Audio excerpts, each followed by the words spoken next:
I am really delighted that we're able to host this terrific panel. And just to give a few words about it before we begin, and I would invite the panelists to enter at any moment. This panel, we originally conceived of it because one of the major issues that seems to continue to be a theme is students, and graduate students in particular, who find themselves with mentors who may ask students to cut corners, or maybe perhaps don't value reproducibility, transparency, or rigor, or maybe there are other concerns there as well.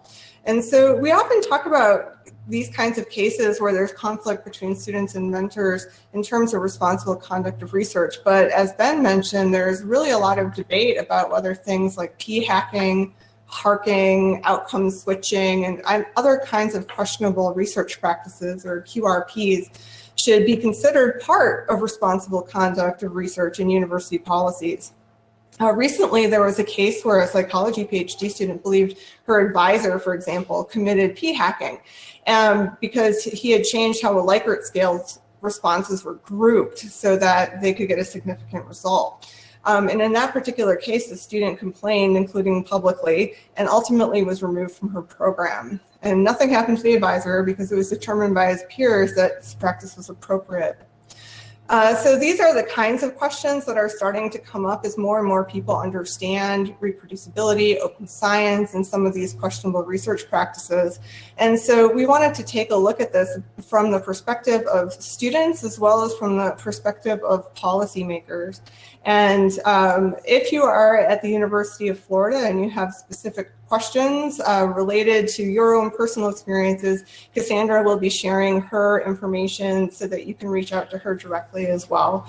But now I would love to start by having each of the panelists just introduce themselves very briefly and giving us an idea of their current role. And I'll just go through and call on each of you individually so that we can do that in an orderly fashion. And I'll start with Drew. Hello. Just want to make sure no feedback on the mic. Great. My name is Andrew Sestola. I'm a PhD student here at the University of Florida in Health Services Research. Cassandra. Hello, everybody. My name is Cassandra Farley. I'm the University of Florida Research Integrity Officer. And in that role, I ensure UF's adherence to federal and state regulations related to research integrity and research misconduct. Thank you. Mary.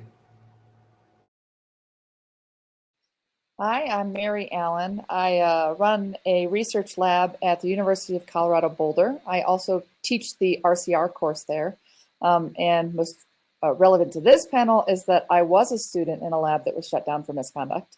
And therefore, I've been through the experience and really care about students who are in the middle of something that's difficult for them. Thank you, Mary. And Scott. Hi, everyone. I'm Scott. I'm a first-year medical student in the MD PhD program here at UF. I recently graduated with my master's in public health and epidemiology, also from UF. And my background varies in data science, study design, and emergency medicine, clinical medicine, and those research questions as well. Thank you so much to all of you for being here. I am going to go through some questions, but I know that this was a topic that had come up so many times yesterday. So I know there's a lot of interest out there, and I would encourage all of you in attendance to please submit any questions that you have for our panel members through the Q&A function in Remo here. So I was wondering if we could start with just a couple of specific questions. And Mary, maybe I'll start it with you because you sort of already dropped a very interesting piece of information for us, which is that you were a student in a lab where the PI was found to be committing research misconduct. So can you tell us a little bit about just the situation, but mostly what helped you in that situation, and what do you think could have been done better, either from a policy standpoint or from a university standpoint in particular, or anything else that you think would have helped? At the University of Wisconsin years and years ago at this point. I would tell you how long ago and reveal how old I am. But what went down is that the PI in the lab never shared grants. And at one point she gave part of a preliminary results section from a grant to a student so the student could familiarize herself with a new project. And there was some very suspicious things going on in this two pages of a grant that the student was concerned about. And it ended up that we got a hold of the real copies of 2 of the grants that she had submitted, both of which contained falsified data. So it was only because we got a hold of those grants that we found out.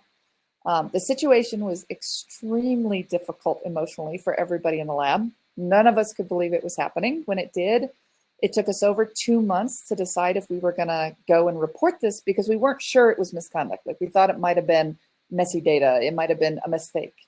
And then eventually with the group debating constantly, should we go, should we not go? Because there were 6 grad students. Eventually we all came to the conclusion we needed to go talk to somebody. We talked to the chair talked to the Rio. And then the next 3 to 5 months were really hard because it was the middle of the investigation. And the university at that point didn't have much in the way of planning to deal with a situation like this. It's got a great plan now, by the way, because post dealing with it, they were like, oh, we should probably put something in place just in case this happens. But it was very difficult because we didn't know what would happen. And it was a lot of waiting around, being told we had to be at lab, we couldn't do any experiments, but you had to be in lab every day, waiting around, stressing about what was going to happen. It's like a very stressful situation. What would you say was the most helpful thing that the university did, or what do you think would have been the most helpful thing that the university could have done to support you and your fellow students throughout the process? So I will say there were people who were very helpful and people that were not so helpful. And one of the people that was really helpful was a dean named Erwin, and he was very concerned not only about what would happen to the students, but what was happening to us, emotionally, because it's a very stressful situation. He actually suggested we go to group counseling, which we all laughed at first, but we actually did do. But so stressed about it. I mean, we had one student in the lab who had lost 15 pounds in these couple of months, and another student who gained 15 pounds in these couple of months. And so he saw the emotional toll and recommended, counseling, tried to help us out financially. Definitely a person stepping in and saying, this is a sucky situation for these people. I'm going to do what I can. Great, thank you so much. This is probably a topic that we're going to continue to explore a little bit. But one of the things that I'd mentioned kind of in the prologue was that, and that Ben mentioned as well, is that there's a very specific definition of misconduct, research misconduct that the ORI and others adhere to. But as some of these topics around questionable research practices are becoming more known, they're becoming more discussed and really more frowned upon, how do all of you feel about that and how would you want a university to address those kinds of situations? I can start. So I think that it is a place that's moving a lot within the research integrity sphere and within the Rio community. As the National Academy of Sciences keeps releasing their reports, the most recent one was in 2017, they're sort of leading this charge. There are lots of things that are detrimental to research that go beyond fabrication, falsification, and plagiarism. And so more and more universities, including the University of Florida, are adding in policies and procedures that address these additional concerns. So for example, we aren't changing our definition of research misconduct. It is what it is. It's defined by the feds. We're not about to go modify that. It will just cause mass confusion. But we do now have a supplemental policy that addresses detrimental research practices or questionable research practices. There's 12 different names these days. And those are things like breaches of peer review and questions that relate to authorship and questions that relate to these other behaviors that can compromise the integrity of research, but don't meet that higher bar of research misconduct. I think remains a very tricky space. And I'm interested to hear what the others on the panel have to say and how they feel about it and how they interact with it, because one of the defining characteristics of research misconduct is it is a highly regimented process, a highly confidential process, and it also is a process that if there is a finding, there are incredible consequences. It can be career-ending, quite frankly. In the detrimental research practices space, there isn't that framework. So it's left to this hodgepodge of policies and regulations and internal procedures. And so there's also a lack of consistency, which can be problematic in a lot of ways. So for me, that's where this push-pull is. And I think that's something our community at large is really, really struggling with. Yeah, I just want to talk a little bit about the student perspective on that, because you're right, the definitions are very specific for research misconduct. However, policies are changing by the day, and students are expected to keep up with these policies. Right, a lot of it is intuitive, a lot of it is, you recognize what is wrong, but it is very complicated, and students, we are expected to absorb so many different types of education and learning and how to just do research in the first place. But then on top of that, we're supposed to recognize, what do I do when a situation comes to me when the policy hasn't even been established yet? So there's a little bit naive aspect to it from the student perspective. While we're expected to keep up with the research process and the research policy, yes, some definitions are specific, but it's students need to be assured and have the right mentorship to be comfortable enough to be vulnerable to still learn about the research process, and especially in the age when more and more data is available by the day, and so many research questions are out there all at once, and it's hard to keep up. How do we navigate the research process while still expecting to be vulnerable that when it comes to sharing and reproducible research, we need to have protection or a little comfort in knowing that policies are still being established, and we're still learning in the process. Thank you, Scott. Any other, Drew? Yeah. One of the things I wanted to mention that has been helpful for me in this process at our institution, and I don't think this is necessarily by design for my program, but has been kind of a happy accident of some of the collaborations I've been able to be invited into. But having proximity and working on projects with university staff has been a huge benefit. Specifically research coordinators, as well as library staff. Now we have faculty librarians too, but when some of these issues have arisen, I've had some experience with going through some of these issues, being able to talk to staff members who have a very different interest and career trajectory and training. They're specifically, I would say, research coordinators who focus on a lot of IRB stuff. Like having some specific training with them. And I've been lucky enough to work very closely with a few research coordinators and get some of that training and see some of that. That has made me feel way more confident in engaging in some of these issues, because I feel, number one, if something comes up, I can ask them, and they're not going to say, oh, well, this guy is someone I won't ever put on a grant because he's going to blow a whistle. They're just going to say, well, here's what I know. And it's more of a everyday thing. And along with that, I do think that we do have a librarian assigned to our department, and she's been fantastic on so many levels. But I do wish that as a trainee, there was more intention and design where we're taught how to collaborate with staff and work with staff. And that wasn't like an afterthought. It's not like they're lower on the totem pole, so don't work with them. Because sometimes that is definitely the perspective. but actually say, no, we want to put you in close proximity. We want to make sure you're assigned to people so that beyond even the reproducibility, but just, oh my gosh, you want to do a lit review. Sometimes the last person you want to ask is a faculty member. When we have librarians are like, this is what I did extended training on doing, just ask. So I think that having proximity to staff can help with gaining those skills first, and then also being able to diffuse some of those power dynamics where you almost have an independent arbiter, especially if they're located maybe in a different college, or they're located in the libraries, or the some other kind of infrastructure.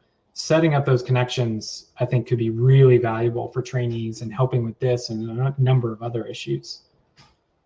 Well, that leads us directly into one of the questions that we've received from our audience, which is looking at that power differential. Do any of you have recommendations for trainees on how they could directly address issues with their supervisors, especially given that power differential? And are there ways to do it without damaging yourself and your career? So we deal with this a lot. When I teach RCR, one of the things we talk about is what are the goals of your principal investigator versus what are the student goals, right? Because your goals and their goals are not necessarily the same goals. It's to a conflict, and it's not a conflict most people are aware of, right? They don't think, oh, here's my professor's goals, here's my goals, or here's my research mentor's goals, and here are my goals. And so I tell students all the time that you need to, write that down. Like, actually try and figure out your professor's goals, try and figure out your goals, figure out, one, where they conflict, because there's going to be an issue, and two, where they can work together. And it is a power differential. I don't really know how to get around that, but I do know that probably 75% of mentors are reasonable and will talk about the fact that they have different goals than you. There are that subset of mentors who will not. Those are harder to deal with. And hopefully before the student gets into a lab, they're talking to the other students to find out if the potential mentor is one who is reasonable when there's a conflict versus one who's not. I would like to also, first of all, echo what Mary is saying, and then offer a couple additional points. So one of the things that we are trying to emphasize in our RCR training is the importance of a mentor beyond your advisor. Because it is very, very easy to say, this person's my advisor, this person's my mentor, I've checked all the boxes, let me move on, right? And it is so helpful, if you can, and it's not possible in all programs, to find mentors who aren't your advisor, who aren't on your dissertation committee, and perhaps aren't even in your field. And also, I like to encourage folks, especially grad students who are very early in their graduate careers, to consider near-to-peer mentors, right? So looking at senior graduate students, looking at those postdocs in the lab, considering staff mentors. There are lots of people within the university ecosystem who can provide you with expertise and insights, and who can be very important to you later on as you're trying to navigate these difficult issues. I'd also like to offer, for what it's worth, that life is full of an imbalance of power and communication. That is life. That is every job you will ever have. You will always be interacting with someone who has more power than you, right? So that is not to minimize the very real power imbalance that occurs between students and their mentors. It's just to offer that we can also frame this as an opportunity to develop a very, very hard-won skill. And if you can seek out people who can help you practice having difficult conversations, if you can learn some of these harder communication skills, and if you can also learn how to find sort of your people that you trust, so that you can say, hey, this thing feels really weird, what's your gut reaction before I go confront someone? Those are all things that will serve you very well. I don't say any of this to minimize the very, very real problems of confronting an advisor or someone who literally holds your graduate future in their hands. I just say this to offer that sometimes a perspective can be helpful when you're trying to consider how to have these conversations, and realizing that the a difficult conversation does not necessarily end a relationship. Sometimes it's just a difficult conversation. And that can sometimes be helpful to folks as they try to have these difficult conversations. So Cassandra, I'll just add one thing, which is I love the idea of a second mentor. I also encourage that, but don't pick your mentor's best friend, just as a caution. Tried that, did not work. Well, absolutely. And thank you for those great responses. It leads me to another question, which I'll send to Drew and Scott, which is, Cassandra mentioned training and the types of skills that maybe students need to learn. And Scott, you had earlier mentioned about some of the training that you are expected to do. And I'm wondering from both of you, what kinds of training have you received, and have you gone through it and felt prepared to deal with any of these kinds of questions? I'll get started. Like I mentioned before, early career trainees like myself, even though I do have a broad background in research, we're still learning how to do research to begin with. So when we're just learning the basics of the research process and trying to somehow become an expert in this by the time we graduate with our PhD and move on to an early career faculty position, we're trying to get supplemented by research integrity, research regulation, research reproducibility aspects of that supplement, that scaffold the whole research process. But again, it seems our priority is to just focus on how to do research in the first place. There's a lot of luck to it in terms of, just to tag into what the discussion before, is that you have to have the right mentors and the right people around you that truly care for your best interests. And yes, fortunately, I can say that about UF, that we've been really encouraged to seek out the best mentors as possible for us. However, there is a lot of luck based to it because people's careers change. A lot of students get displaced, and life happens. And so we're still, priority number one seems to be focused on, let's get you going and learning how to do research in the process. However, here are all the rules you're expected to learn and understand, even though the policy hasn't really been established yet. So I do want to commend the training that I have, is that there has been supplemental workshops available on a daily basis on understanding the research process from the regulatory side, including IRB, as what Drew mentioned earlier, but also just basic research integrity principles.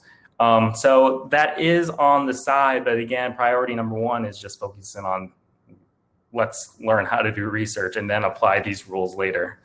So before I kind of respond to that question, I did want to mention and highlight something that Cassandra and Mary said about having other mentors outside of just your space. And from my experience, I've been really lucky to come into a PhD program at age 30.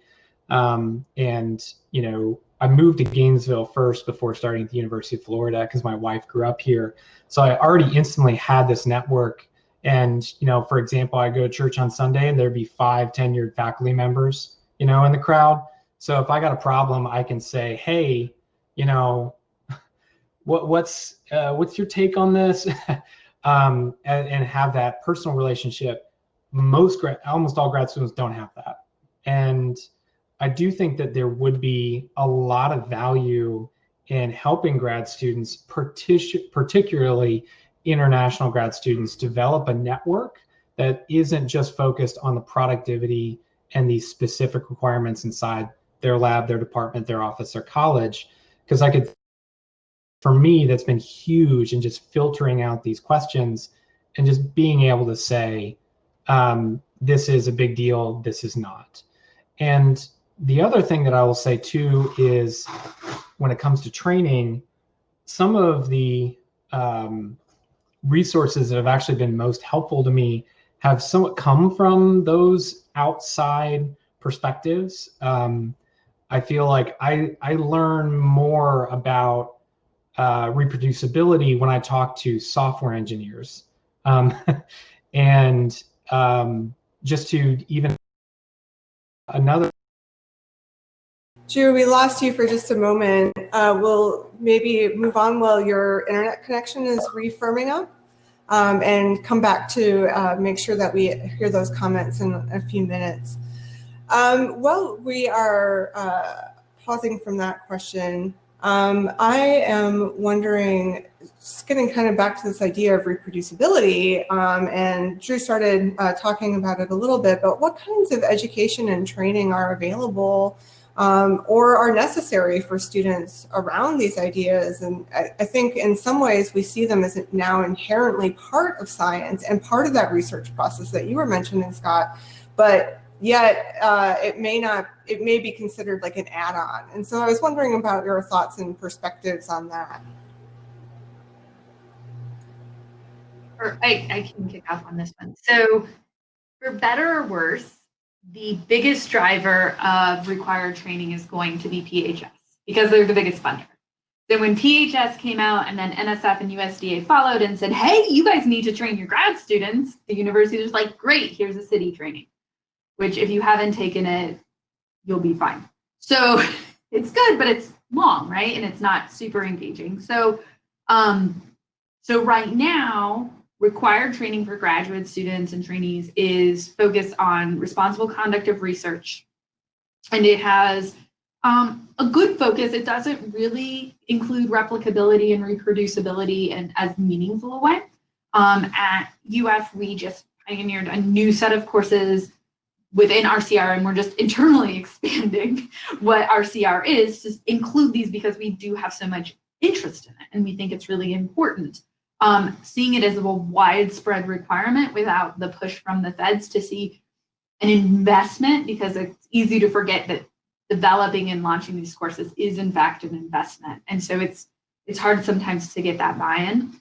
And then I also like to add, and for perspective on a lot of these responsible conduct of research trainings and even within reproducibility and replicability, that research misconduct as a defined thing didn't exist until 1985.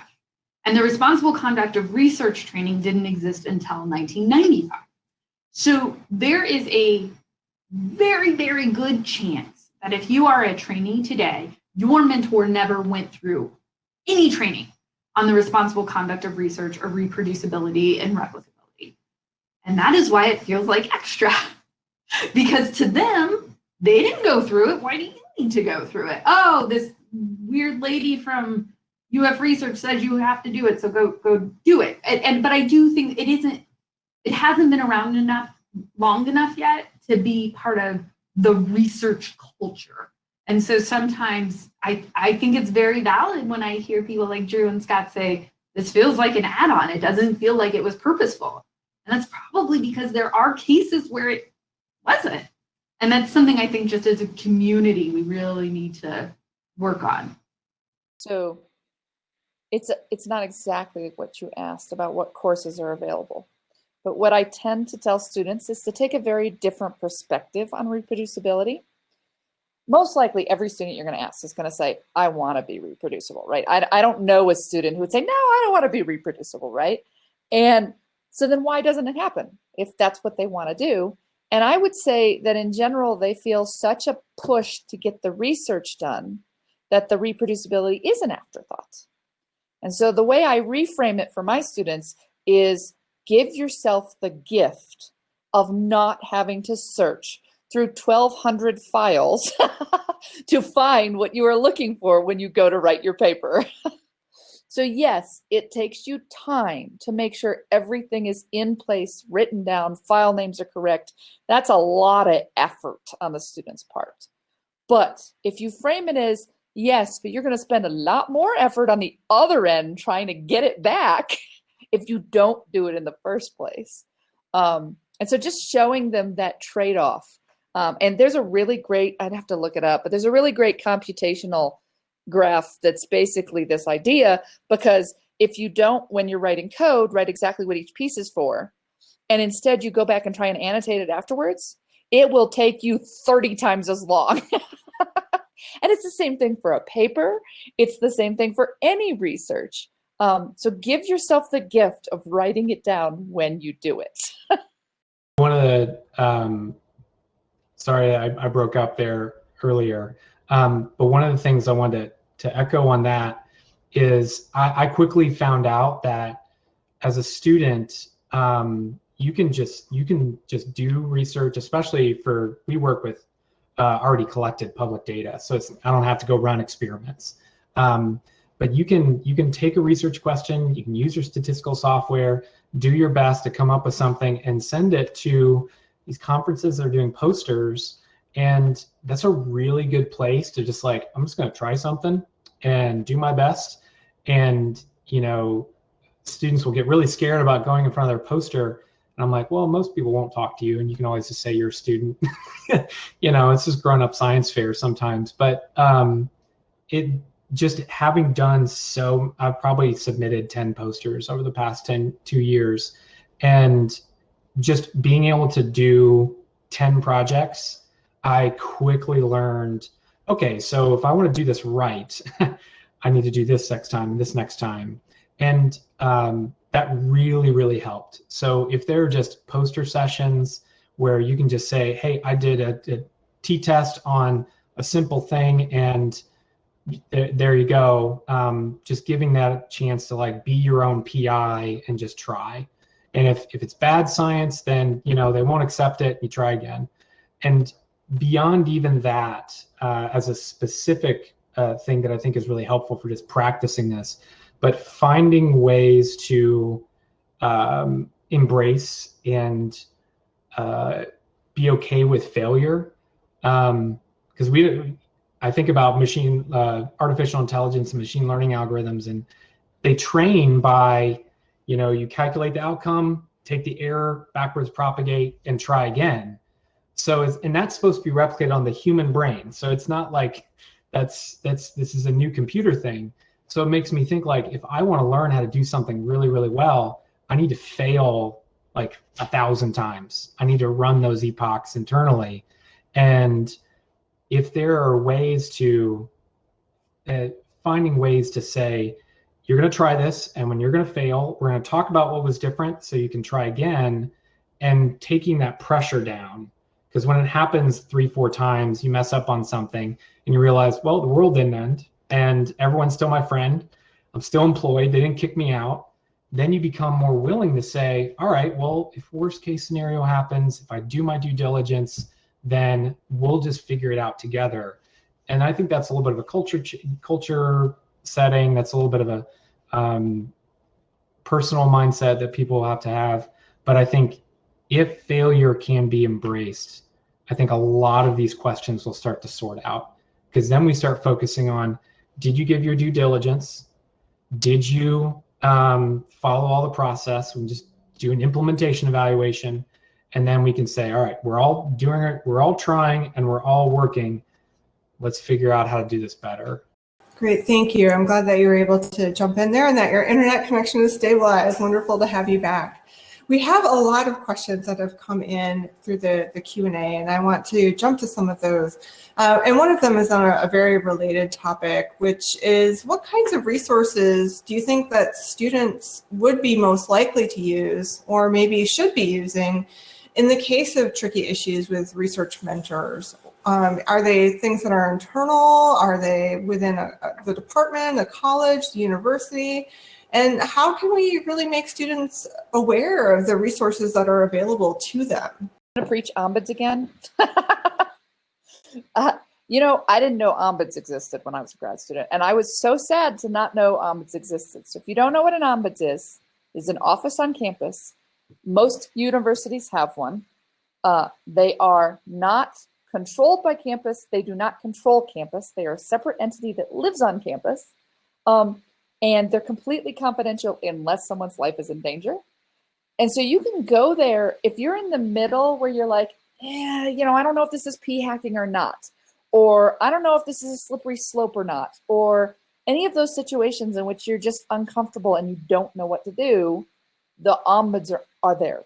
And I will say, I have had a couple students say that there are some ombuds offices that are not great, but most of the ombuds offices I have dealt with have been wonderful. Because they'll help you talk it out, right? Because when you get in those stressful situations, they have shown You suck at coming up with ideas as to what you should do. You do. Your ability to come up with directions is inversely related to how stressed you are. And so having that ombuds office there that can talk you through, what are you thinking? What are the options? What's on this campus? What's not on this campus? What could help you? I push everybody to the ombuds because they can talk it out, and you don't have to go straight to reporting in case maybe you decide that the PI was not doing anything wrong, or the person you saw dropping a data point was completely legitimate in dropping that data point. There's a rule for that. So yeah, ombuds office. I tell everybody. I wish there was more news out there on it. Mary, Cassandra? Yeah, I have a couple of things to supplement that. One is, I don't think most people realize that you can always come to your Rio and talk in hypotheticals. And sometimes that is really, really helpful, especially if you're not sure where else to go or what exactly it is that's bothering you. And so you can always call me up, identify yourself or not, I'll still talk to you, and talk through some hypotheticals. And we can talk through of, is this fabrication or is this a type of science you don't yet understand? Is this, there are so many colors and so many variations of these things. So I like to encourage folks and let them know that they absolutely can call me. And just because you called my number does not mean you're filing a report. Those two things are not equal. And I think sometimes people feel like, if I go to the Rio, if I talk to research integrity, it's over and there's no going back, which is not the case at all. So I throw that out there. And then I think there are more resources than most people realize. I think that if you've built a sort of network of mentors or even trusted friends, sometimes those are folks you can talk to. It very much varies by departments. Sometimes you have a graduate coordinator or a chair or a dean who is available to you as a grad student. You have the ombuds, depending on how your university handles different types of questions. So I think there are resources available. I think personally, sometimes it helps to give yourself a little credit and say, wow, this is really hard. And then give yourself permission to ask for help with it. Sometimes, especially when it's research misconduct, it's really heavy. It is hard. Mary talked about sitting with 6 other grad students and trying to negotiate what to do going through the process. It is hard. This is a person you trust. This is a person that you admire, presumably, right? And so it's hard, and giving yourself permission to acknowledge that it's hard, that it's not silly to be upset about it. It's not wrong to feel like your world is shaken a bit. But I think part of that also is take a step back and let yourself talk through it with someone if you can, even if it's someone who doesn't understand the science at all.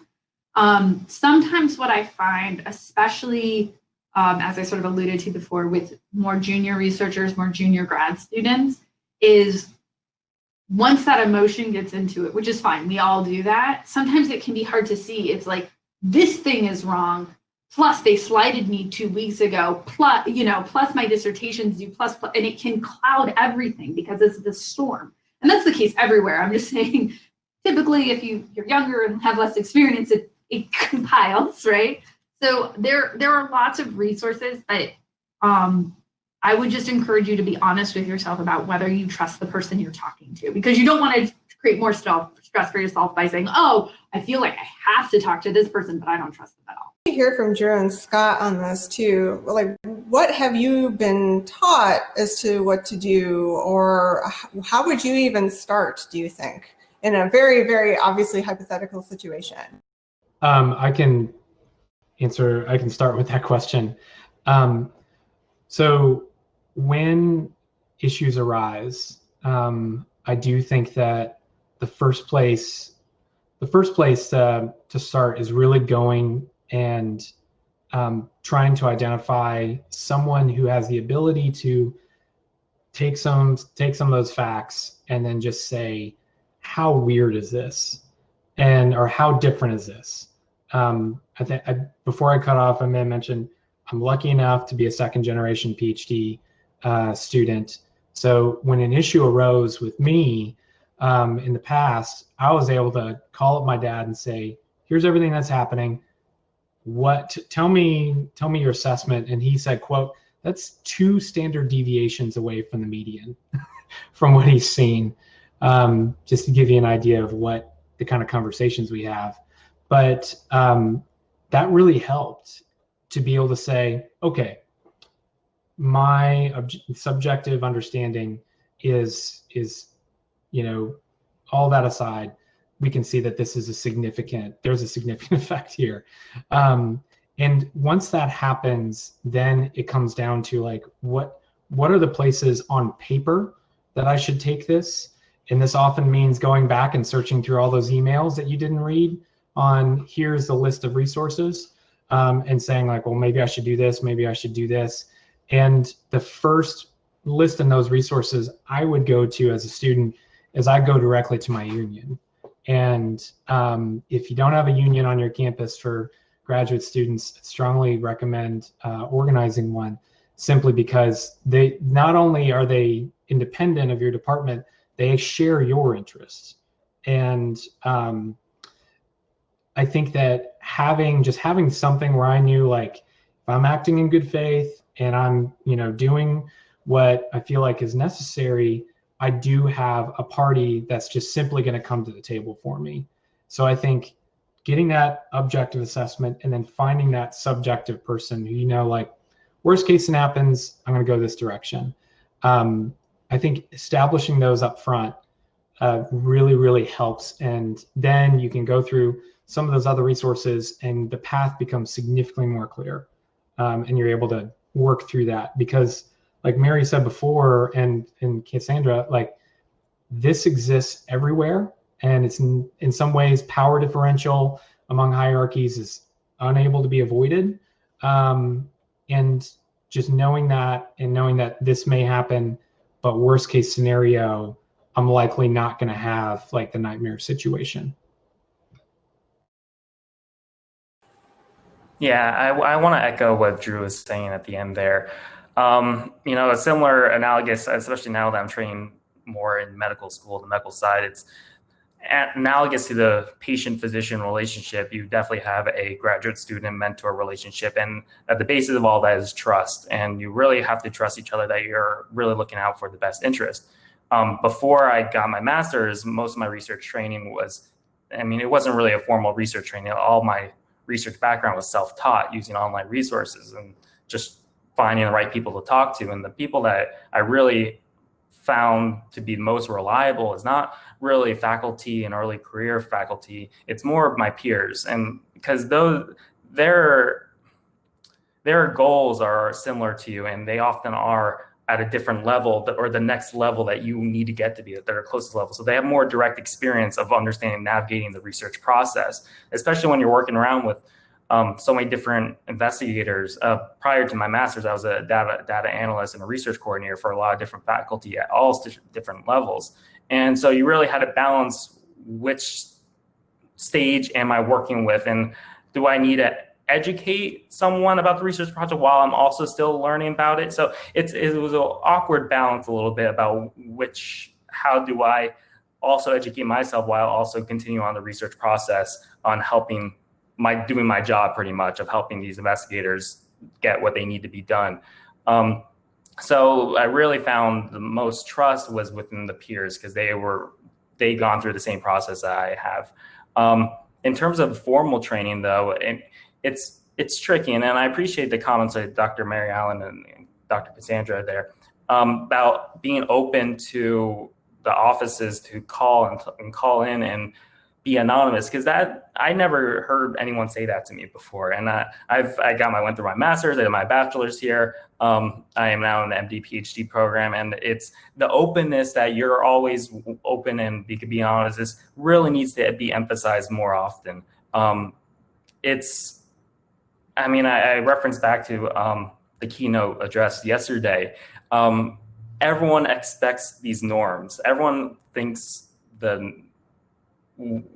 research has a good integrity and everyone wants to do reproducible research and everyone wants just to be a good researcher. However, what we observe the culture currently is way different from what we feel right now. And so students are getting thrown into the process. And so we're come with these ideas, all right, we're gonna be good people and do research, but we experience a culture that is just way different from what we imagine. And we learn quickly. And but hearing that offices and resources that are anonymous, that are there available for you, really needs to be emphasized and targeted to specific graduate students within each stage of career. A first-year graduate student is very different from someone who's a fourth-year graduate student who's already looking for next career position. So education really needs to be targeted at the student level at different stages of the career, as well as faculty positions, because they're still learning as well. I think would be the most effective way to communicate these ideas to students or these resources? So I was about to respond to something Scott said, but that answer that question is right on point.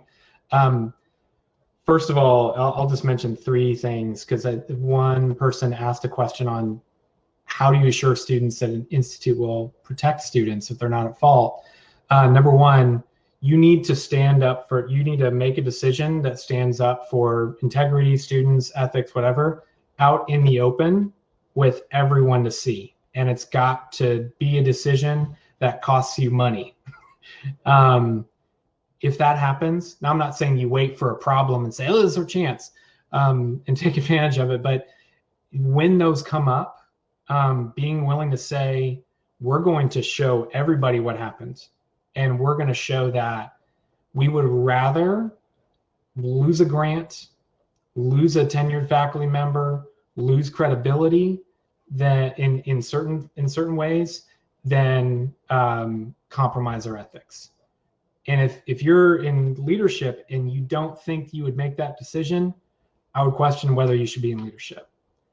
And then the second thing I'll say is academics. I've worked in nonprofits, big businesses, state agencies, food service, the whole shebang. And every industry has its own quirks and ways, things it does really well, things it doesn't. And from growing up around academics my entire life, you quickly realize, like, we are not the most socially just gregarious, like we'll make friends easily. That's just not most academics. We tend to be very smart, motivated, independent people, and that makes us a really cool space to work. But we just have to know that compared to every other industry, we're going to struggle to build community and connection. And if we want to work with a lot of these issues and change culture, I think that leadership, institutional approaches, and organization has to go in and say, we're going to have to push against what may be normal for many people and say, let's build some community. And not just let's throw an ice cream social. I'm saying, like, actually come up with ways, like cohorts, like actually building cohorts into your curriculum. That seems to be a very common thing. Or just ways of saying, we're going to make sure you make friends, and just try to organize people around that, knowing that, you know, by default, everyone's just going to go in their office, close their door, work on their projects, and show up at the meeting and leave as soon as it's over, which that's just part of it. And then the third thing I'll say, and I asked a question at yesterday's panel that dealt with this, and I just asked it on Twitter too. If we want to put something in, if we want to bring something into the curriculum, in our training that focuses on these issues, something's going to have to leave. And I know that's hard, because, you know, we really like the idea that everyone can do a t-test by hand, you know, using the example from yesterday. But there's absolutely no reason why we need to do that instead of learning how to write code in R. Like, there's just no reason why that needs to be there. And I think that being willing to make that decision of, if we want to do this, this will cost us someone's pet project, someone's thing they've done for a while, but this is going to lead to something better. And I think embracing the fact that we have to pull something out, because if we don't pull something out, we're just going to throw it on top and it's not going to work. So those are just the three things that I just want to mention as a student. If those were really baked into the organization, the process, I think we'd see really big improvements across the board on a lot of these issues. Thank you, Drew. Thanks to all of you for those great points. We do have quite a few questions that have come in, and so some of them change a little bit of the direction of what we've been discussing. And so I want to start with the one that got the most votes, which is, have any of you had issues with authorship? Including things like requesting to add ghost authors, having your authorship taken away. I imagine author order would be another one, not showing up on an author list. Any comments about authorship? So one thing that's really interesting about authorship is that it is explicitly excluded from research misconduct, right? So research misconduct explicitly does not include authorship disputes. And so I think a lot of places have taken that to mean, we don't care, go away, right? It's really hard. So authorship disputes are hard. At our university and many, many others, authorship disputes are referred back to a senior administrator within a college. There's a couple of reasons for this. One is that we find it to be very scientific field specific in terms of what role does the lead PI play versus what role does the lab manager play. All of those things are surprisingly field specific. The other reason is because it's hard, right? There's often so much more going on in an authorship dispute than an authorship dispute, right? Sometimes there's a lot of other things that come up in my experience, right? So my number one suggestion to folks, and I think this starts at the faculty level, is to have authorship agreements and authorship expectations. We're trying to put out more and more resources for that. But the idea is at the beginning of every lab year, everyone reviews that authorship agreement. And there's a lot, I mean, this is very common. Most journals have standard ideas of what constitutes an author. And that way there are no surprises. And the most successful ones say you have to do A, B, and C to be a first author, ABC plus XYZ to be a corresponding author. But laying those expectations out up front is very, very helpful. The last thing I want to say about authorship, and I know we're really short on time, is that one thing we often see is allegations of plagiarism that are actually authorship disputes. Those two are very often conflated because you collaborate for a long time, you came up with an idea together, you part ways, and now you're both claiming the other one stole your work. Who really owns that idea? And so authorship disputes are hard. They are really hard to navigate. And usually we try to get an unbiased third party to help navigate those, but they don't tend to be solved within the RIO's office. They tend to be solved within the college. To mention a very practical thing that I learned off of what Cassandra said, and this actually came directly from a research coordinator, where he said first thing he does whenever he walks into a study, that first meeting, he has a document where he just says, hey, I'll do the IRB, so I need to know all this information as we go. And he just fills out everything. And in that document is, so what is everybody thinking about authorship? And what he said up front is like, first of all, this gets all your information right at the beginning. And second of all, it puts everything in the context of, if we just sort out the study from the beginning, we'll get it done quicker.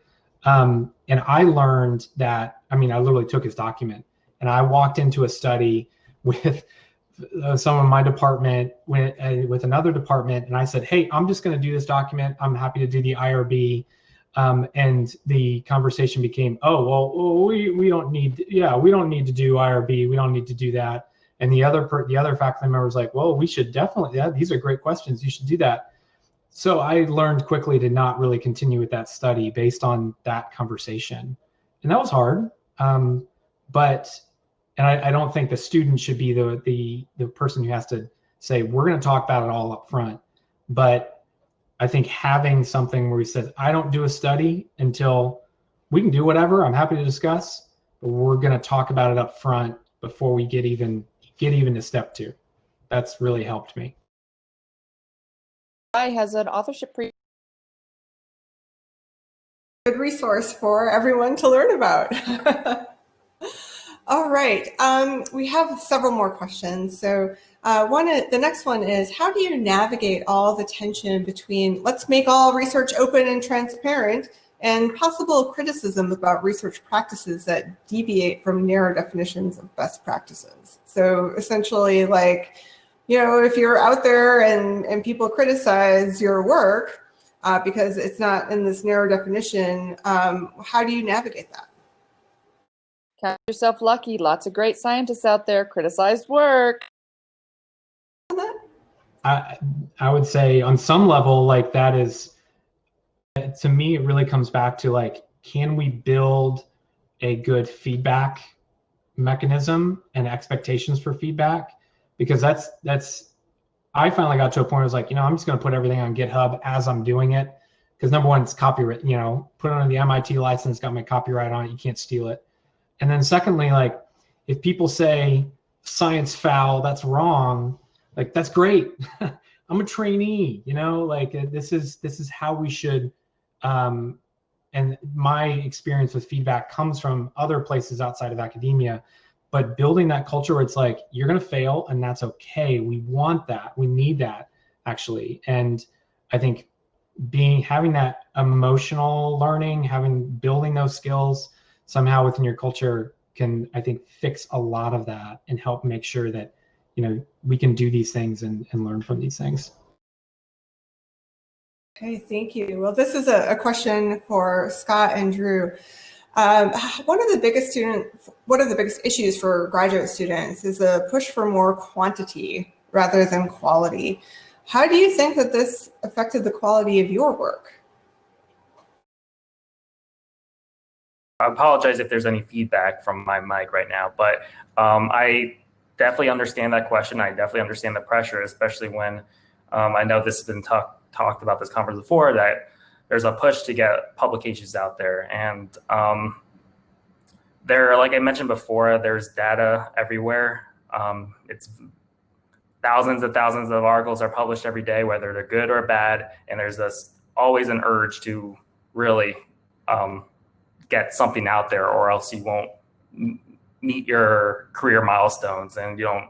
And you know, I understand that sentiment a lot, and it really requires where the research idea is coming from. So mentors really come with you with these great ideas, and you really got to invest the time, and then there's funding issues that come along. So I really have no direct answer from my experience. I understand that feeling.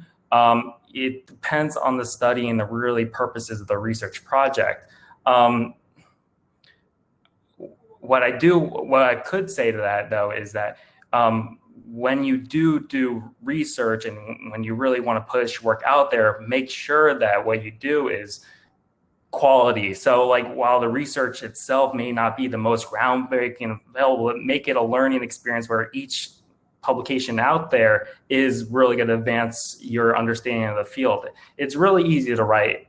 I mean, I feel most people understand write abstracts, and writing is a lot easier than doing the research itself in most cases. But as long as you continue to learn in the process, I feel that's going to be okay, and that's easy to rationalize that process. But of course, the shift towards more quality research is really imperative, and with thousands of articles published every day, it's a must.